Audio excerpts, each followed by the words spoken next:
அந்த பொண்ணு அவமானப்படலன்னு நினைக்கிறேன். எனக்கு இருக்கிற ஆசையெல்லாம் உங்களுக்கு சந்தோஷமா வச்சுக்கிறது மட்டும் தான். எனக்கு உங்களை ரொம்ப பிடிக்குங்க. ஹாய் ஃப்ரெண்ட்ஸ், எல்லாருக்கும் வணக்கம். ஐயனார் துணை சீரியல்ல இந்த வாரம் என்ன நடக்க போகுது அப்படிங்கிற ப்ரோமோ தாங்க இந்த வீடியோல பார்க்க போறோம். சோழனை ஜெயில இருந்து வெளியே கொண்டு வந்துட்டாங்க. அதாவது அவங்க ஓனரே வந்துட்டு கேஸா வாபஸ் வாங்கிட்டாரு. பணத்தை வந்து நிலா அரேஞ்ச் பண்ணி கொடுத்தனால அவங்க வந்துட்டு வாபஸ் வாங்கிட்டாங்க. அப்போ நிலாவும் சோழனும் போயிட்டு அவங்க ஓனர் பார்க்கலாம் அப்படின்னு சொல்லிட்டு போறாங்க. அப்ப நிலா வந்து வெளியே உட்கார வச்சுட்டு சோழன் போய் அவங்க ஓனர் கிட்ட பேசுறாங்க. என்ன மன்னிச்சிருங்க, நான் வேணும்னு இப்படி பண்ணல. அந்த பணத்தை எடுத்து நிலாவுக்கு கொடுத்துட்டு திருப்பி 2 நாளைக்குள்ள அரேஞ்ச் பண்ணி வச்சிடலாம் அப்படின்னு தான் நான் நினைச்சேன். அதுவும் நிலா வந்துட்டு இவ்வளவு அசிங்கப்படுத்தினாங்க. அதனாலதான் வந்துட்டு நான் இப்படி பண்ணிட்டேன், என்ன மன்னிச்சிருந்தேன் அப்படின்னு சொல்லிட்டு அழுகுறாங்க.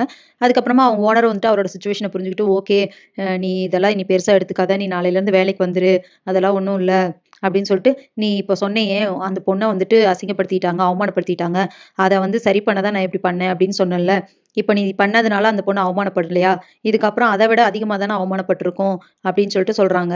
அதை கேட்டு சோழன் வந்து ரொம்பவே ஃபீல் பண்றாரு. அதுக்கப்புறமா சரி போயிட்டு வரேன் அப்படின்னு சொல்லிட்டு ஓனர் கிட்ட சொல்லிட்டு கிளம்புறாங்க.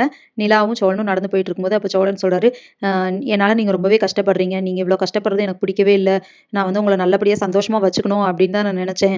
ஆனால் என்னாலேயே நீங்கள் கஷ்டப்பட்டுட்டே இருக்கிற மாதிரி இருக்குது, திரும்ப திரும்ப எனக்காக நீங்கள் அசிங்கப்படுற மாதிரி இருக்கு, என்னை மன்னிச்சிருங்க, எனக்கு உங்களை ரொம்ப பிடிக்கும் அப்படின்னு சொல்லிட்டு அவர் பிடிக்கும் அப்படிங்கிறத சொல்லிடுறாரு. இந்த நேரத்தில் நிலாவுக்கும் வந்துட்டு சோழனுக்கு பிடிக்கும், பட் அவங்க வெளியே சொல்லலை. அப்போ சோழன் சொல்றாரு, நீங்கள் வந்து திருவண்ணாமலையிலேருந்து என்ன கனவோட வந்தீங்களோ அதெல்லாம் என்னால் நிறைவேற்றி காட்டணும் அப்படின்னு நான் நினச்சேன், ஆனால் அதெல்லாம் செய்ய முடியாமல் இப்படி உங்களை அவமானப்படுறது தான் நான் பண்ணிட்டு இருக்கேன் அப்படின்னு சொல்கிறாங்க. சரி விடுங்க, அதெல்லாம் பேசாதீங்க அப்படின்னு நிலா சொல்கிறாங்க.